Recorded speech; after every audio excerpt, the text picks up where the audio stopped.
नमस्कार साथियों, स्वागत है आपका अपने YouTube चैनल RJ18 चुनावी खबर। मैं जितेंद्र कुमार आपका हार्दिक स्वागत करता हूं।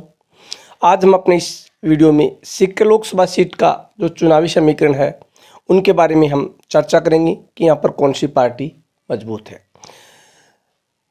लोकसभा चुनाव 2024 में आज हम सीकर लोकसभा सीट पर कौन सी पार्टी कितना प्रभाव है, कौन सी पार्टी को विधानसभा चुनाव 2023 में कितने मत प्राप्त हुए, उनके आधार पर हम चर्चा करेंगे कि लोकसभा चुनाव 2024 में कौन सी पार्टी यहाँ से चुनाव जीत सकती है।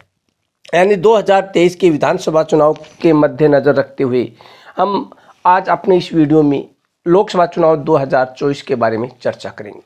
वर्तमान में सीकर लोकसभा सीट से सुमेधानंद सरस्वती सांसद है, जिन्होंने लोकसभा चुनाव 2019 में 2,97,000 वोटों से विजय हासिल की थी। यानी एक बड़े अंतर से इन्होंने ये चुनाव यहाँ से जीता था, 2,97,000 वोटों से। और अब की बार भी यहाँ से इन्हीं सुमेधानंद सरस्वती को ही प्रत्याशी बनाया गया है। सामने CPIM के अमराराम को प्रत्याशी बनाया गया है। विधानसभा चुनाव 2023 में निर्वाचित जो विधायक है 8 विधानसभा क्षेत्रों में, तो लक्ष्मणगढ़ से कांग्रेस, दोन से बीजेपी, सीकर से कांग्रेस, दातारामगढ़ से कांग्रेस, खंडेला से बीजेपी, नीम के थाना से कांग्रेस, श्री माधोपुर से बीजेपी, चोमू से कांग्रेस। इस प्रकार से इन 8 विधानसभा क्षेत्रों में से 3 पर बीजेपी, 5 पर कांग्रेस का प्रभाव है। सबसे पहले हम देखते हैं सीकर लोकसभा क्षेत्र। सीकर लोकसभा क्षेत्र से यहाँ से बीजेपी पार्टी को 67,123 वोट मिले, कांग्रेस पार्टी को 97,161 वोट मिले। अदर जो पार्टी थी BSP है उनको 9,981, अन्य सभी पार्टियों को 6,789, नोटों पे 695 वोट लगे थे। और यहाँ से भाजपा के बागी थे ताराचंद धायल, उसको 40,782 वोट मिले। कुल मिलाकर सीकर लोकसभा जो विधानसभा क्षेत्र है उसमें भाजपा का प्रभाव देखने को मिल रहा है। यानी बीजेपी प्लस बीजेपी बागी दोनों मिलाकर 1 लाख से ऊपर वोट ले रहे हैं, 1,07,000 वोट ले रहे। मतलब यहाँ से बीजेपी है 10,000 प्लस में चल रही है। लेकिन माना जा रहा मोदी फैक्टर के चलते ये जो मार्जिन का अंतराल है ये और भी ज़्यादा हो सकता है। तो हम देखते हैं कि सीकर विधानसभा क्षेत्र से कौन सी पार्टी है वो यहाँ से ज़्यादा प्रभावशाली रहेगी। उसके बाद में देखते हैं लक्ष्मणगढ़ विधानसभा क्षेत्र। लक्ष्मणगढ़ विधानसभा क्षेत्र से बीजेपी पार्टी को 94,334 वोट मिले, जबकि कांग्रेस पार्टी को 1,13,304 वोट मिले थे। BSP को यहाँ से 695 वोट, अन्य को 6,020 वोट, नोटा पे 1,552 वोट मिले थे। यहाँ से कांग्रेस पार्टी है वो करीब 19,000 वोट है वो आगे चल रही है। मतलब यहाँ से लक्ष्मणगढ़ से कांग्रेस पार्टी का प्रभाव चल रहा है। विधानसभा चुनाव को देखते हुए भाजपा पार्टी यहाँ से इस मार्जिन को कितना कम कर पाती है या कांग्रेस पार्टी इसको बढ़ाने में सक्षम होती, ये देखने वाली बात है। लक्ष्मणगढ़ से वर्तमान में गोविंद सिंह टोडासरा यहाँ से विधायक है, पार्टी के अध्यक्ष है, उनका अपने क्षेत्र में प्रभाव ज़्यादा है। तो देख पाते हैं कि वो अपने क्षेत्र में इस प्रभाव को और कितना मजबूत कर पाते हैं। उसके बाद में हम देखते हैं नीम के थाना विधानसभा क्षेत्र से। यहाँ से बीजेपी को 72,788 वोट मिले, कांग्रेस को 1,05,878 वोट मिले थे। मतलब बहुत बड़ी लंबी जीत नीम के थाना से कांग्रेस पार्टी की हुई थी, सुरेश मोदी की। बसपा को यहाँ से 1,300 वोट, अदर पार्टी को यहाँ से 16,426 वोट, नोटा को 1,283 वोट मिले थे। मतलब नीम का थाना क्षेत्र में भी कांग्रेस पार्टी का काफ़ी अच्छा प्रभाव है। मतलब पार्टी एक बड़ी लीड के साथ इस क्षेत्र से है वो प्रभावशाली नज़र आ रही है। देखते हैं विधानसभा के चुनाव के बाद में लोकसभा चुनाव में पार्टी अपनी इस बढ़त को बरकरार रख पाती है या फिर केंद्र सरकार के प्रभाव से, मोदी फैक्टर के प्रभाव से इस बढ़त में कुछ कमी आती है या नहीं आती है। नीम के थाना में वर्तमान विधायक है सुरेश मोदी है। उसके बाद में आती है चोमू विधानसभा। चोमू विधानसभा पार्ट में बीजेपी को 80,051 वोट मिले, जबकि कांग्रेस को 85,746 वोट मिले थे। बसपा को 1399 वोट मिले, अदर पार्टी को 3011 वोट मिले, नोटा को 987 वोट मिले।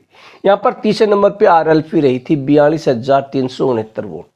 अगर आरएलपी गठबंधन के अनुसार सही वोटिंग कांग्रेस के पक्ष में होती है, सीपीआईएम के पक्ष में होती है, तो यहाँ से गठबंधन का एक बहुत ही बड़ी लीड यहाँ से प्राप्त हो रही है। अगर आरएलपी के वोटर है, उनका रुझान दोनों ओर जाता है, तो यहाँ से माना जा रहा कि मुकाबला बराबरी का है। उसके बाद में आती है श्री माधोपुर। श्री माधोपुर से बीजेपी को 81,080 वोट, कांग्रेस को 6,66,621 वोट, बसपा को 887 वोट, अदर निर्दलीय भी यहाँ से चुनाव लड़ रहे थे 45,168 वोट। ये 45,168 वोट है, यही यहाँ की राजनीति को प्रभावित करने वाले हैं। यहाँ से बीजेपी पार्टी है वो एक बड़ी लीड के साथ है, करीब 15,000 वोटों की लीड के साथ यहाँ से बीजेपी पार्टी बढ़त बनाए हुए है। और अदर जो पार्टियां हैं, अदर जो निर्दलीय है, उनके वोटों में अगर सेंधमारी ज़्यादा होती है तो ये बढ़त और ज़्यादा हो सकती है। इस प्रकार श्री माधोपुर से जाबर सिंह खरा यहाँ से क्या विधायक है, ये यहाँ की पार्टी बीजेपी पार्टी काफ़ी मजबूत नज़र आ रही है, तो श्री माधोपुर से भी बीजेपी बढ़त नज़र आ रही है। उसके बाद में खंडेला विधानसभा क्षेत्र, खंडेला विधानसभा क्षेत्र से भाजपा पार्टी को 1,14,236 वोट मिले, तो कांग्रेस पार्टी यहां मात्र 71,000 वोटों पर सिमट गई। यहां से कांग्रेस पार्टी 71,000 सीटों पर सिमट गई। यहां से करीब 40,000 से ज़्यादा वोट, 43,000 वोटों से बीजेपी ने बढ़त ली थी। साथ में यहां पर बीजेपी का बागी भी चुनाव लड़ रहा था। इस प्रकार से बीजेपी यहां से करीब 54,000 वोटों की लीड से अपनी बढ़त बनाए हुए है। और लोकसभा चुनाव के मद्देनजर रखते हुए ये लीड है वो 60,000 से ऊपर भी जा सकती है। उसके बाद में आती है दातारामगढ़ विधानसभा क्षेत्र। यहाँ से बीजेपी को 91,416 वोट, तो कांग्रेस को 99,413 वोट, सीपीआईएम को 20,891 वोट, बीएसपी को 856 वोट, अदर 6,763 वोट, नोटा पे 1,400 वोट। इस प्रकार से यहां से 28,000 वोटों की लीड से गठबंधन है वो आगे चल रहा है। देख पाते हैं कि विधानसभा चुनाव की बजाय लोकसभा चुनाव में ये बढ़त बढ़ती है या घटती है। उसके बाद में आती है धोंध विधानसभा क्षेत्र। यहाँ से भाजपा विधायक है वर्तमान में। यहाँ से बीजेपी को 85,543 वोट, तो इनके सामने पेमाराम थी। पेमाराम जो सीपीआईएम से थे, उनको 72,165 वोट, कांग्रेस को 34,000 वोट, बसपा को 1,017 वोट, अदर को 7,028 वोट, नोटा को 13,085 वोट। अगर कांग्रेस और सीपीआईएम के वोट में सेंधमारी नहीं होती है तो यहाँ पर करीब 15,000 वोटों की, 20,000 वोटों की यहाँ से भाजपा को नुकसान हो रहा अपना विधायक होने के पश्चात भी। यहाँ से विधायक का प्रभाव क्या रहता है, क्या पार्टी का प्रभाव रहता है, अगर वो इन वोटों में सेंधमारी करते हैं तो यहाँ से मुकाबला बराबरी में आ सकता है, वरना यहाँ से पे अमराराम है वो करीब 25 से 30,000 वोटों की लीड से आगे जा सकते हैं। उसके बाद में हम अगली विधानसभा क्षेत्र है उनके बारे में चर्चा करेंगे। उससे पहले बता दें कि धोंध विधानसभा क्षेत्र है, उनमें पार्टी गठबंधन है वो लीड में चल रहा है। इस प्रकार से कुल सीकर लोकसभा क्षेत्र में 22,13,987 वोट है। उनमें से 16,52,529 मतदान हुआ था। उसमें बीजेपी प्लस उनके जो बागी थे उनको 7,39,000 वोट मिले, कांग्रेस को 6,74,000 वोट मिले, जबकि आरएलपी को यहाँ से 52,900 वोट मिले, सीपीआईएम को 1,04,000 वोट मिले, अदर पार्टी है उनको 81,312 वोट मिले।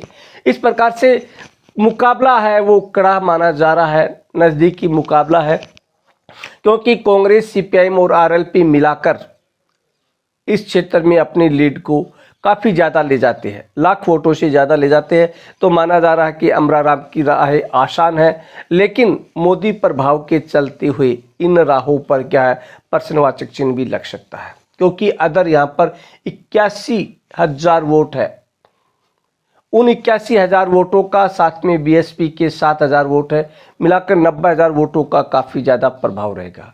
उसके बाद में आरएलपी पार्टी है, उनके जो 52,000 वोट है, उन वोटों का भी प्रभाव रहेगा। अगर वो गठबंधन के अनुसार सही दिशा में अपनी वोटिंग करते हैं तो यहाँ पर अब की बार सुमेधानंद की राह आसान नहीं है। इस प्रकार सीकर लोकसभा क्षेत्र के इस चुनावी समीकरण में हमने देखा कि दोनों पार्टियों का मुकाबला कड़ा है। यहाँ पर सुमेधानंद सरस्वती की बजाय अमराराम को मजबूत माना जा रहा है, लेकिन यहाँ पर केंद्र सरकार से मोदी प्रभाव के कारण इस सीट पर एक बार फिर माना जा रहा है कि सुमेधानंद सरस्वती वो चुनाव जीत सकते हैं।